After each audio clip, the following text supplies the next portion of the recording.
Pasti ramai mengenali Pablo Escobar walaupun dia sudah mati lebih daripada 2 dekad. Namun, tidak ramai yang mengenali Griselda Blanco, penjenayah wanita yang kejam yang mempunyai empayar dadah kekuatan yang luas. Griselda adalah target utama dalam operasi penyeludupan kokain ke Miami pada lewat tahun 1970-an dan awal 1980-an. Turut dikenali sebagai La Madrina atau Godmother of Cocaine. Dia telah disabitkan kesalahan dengan pembunuhan 3 suaminya dan seorang bayi. Dia dipenjarakan selama 2 dekad di New York dan Florida atas pertuduhan bersabit perdagangan dan penyeludupan dadah serta pembunuhan. Sebelum dihantar pulang ke Colombia pada tahun 2004, dia juga diberikan kredit atas hadiah pembunuhan atas motosikal, kaedah yang sama yang menyebabkan kematiannya. Griselda Blanco Restrepo dilahirkan di Cartagena, Colombia pada 15 Februari 1943. Dia didera sejak kecil. Dia mula terjebak dengan jenayah seperti aktiviti menyeluk saku, pelacuran dan penculikan. Dia pernah menculik seorang kanak-kanak lelaki daripada keluarga hartawan bagi mendapatkan uang tebusan, dan apabila keluarganya enggan membayar, dia membunuh budak tersebut. Griselda berkahwin dengan seorang penjenayah ketika masih remaja dan mereka mempunyai 3 orang anak sebelum bercerai. Dia kemudiannya mengarahkan orang bawahannya untuk membunuh bekas suaminya itu.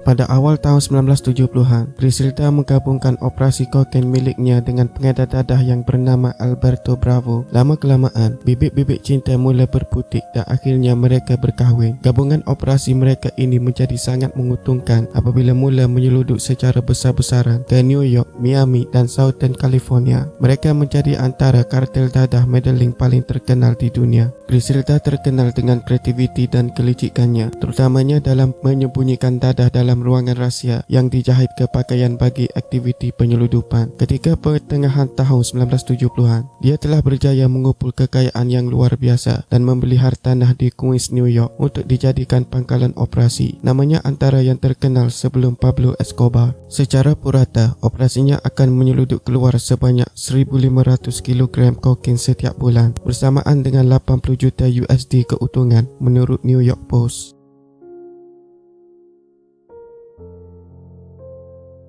Griselda kemudiannya menubuhkan sebuah organisasi yang terdiri daripada pembunuh-pembunuh yang tidak teragak-agak untuk menghukum saingannya dan juga saksi-saksi berkaitan kes melibatkan dirinya. Dia mendapat reputasi sebagai ketua yang kejam dan dari situlah hadirnya gelaran La Madrina atau Godmother. Perkahwinan kedua dilihat bahagia pada awalnya, namun lama-kelamaan dia mula hilang kepercayaan terhadap suaminya itu kerana kebocoran uang lebih berjuta-juta dolar Amerika daripada konsortium mereka. Dan pada tahun 1975, dia berdepan dengan Alberto di sebuah tapak letak kereta di Bogota. Griselda menembak Alberto menggunakan sepucuk pistol dan Alberto membalas tembakan menggunakan sebuah submachine gun iaitu Uzi. Ajaibnya, Griselda hanya mengalami kecederaan ringan pada perutnya, manakala Alberto bersama 6 orang pengawal keselamatannya mati di tempat kejadian. Berikutan kejadian tersebut, dia diberi gelaran Black Widow. Dalam perkahwinan ketiga bersama Dario Sepulveda, mereka dikurniakan seorang anak lelaki yang Griselda namakan sebagai Michael Carlon Blanco, nama yang diambil berdasarkan sebuah watak dalam siri klasik Godfather. Apabila Griselda mengetahui tentang kecurangan terang-terangan Dario, dia mengarahkan Dario dibunuh. Pembunuhnya berlakon sebagai seorang pegawai polis yang menahan keretanya sebelum menembak Dario tanpa belas kasihan pada tahun 1983. Pada ketika itu, Michael yang masih kecil sedang duduk di kerusi belakang kereta tersebut.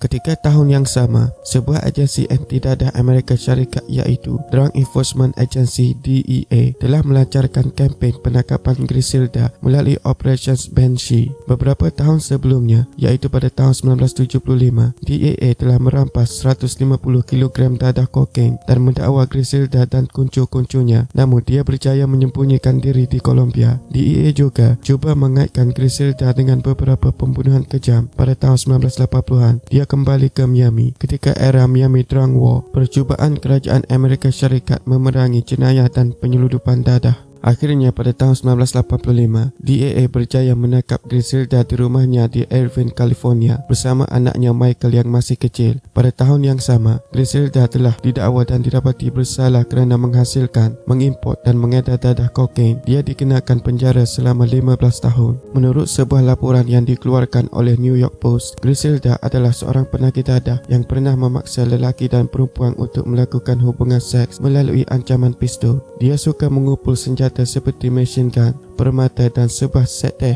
yang pernah dimiliki oleh Ratu England. Pada tahun 1994, Griselda telah didakwa di Florida kerana mengarahkan pembunuhan yang mengakibatkan kematian 2 orang pengedar dadah dan seorang bayi berusia 2 tahun yang merupakan anak kepada pengedar dadah. Menurut pengakuan seorang orang kanan Griselda yang berjaya ditangkap, pada mulanya Griselda berasa sangat marah kerana seorang lagi terlepas. Namun selepas menemui anak lelakinya di tempat kejadian, dia menjadi gembira dan berasa adil dengan pembunuhan bayi berkenaan.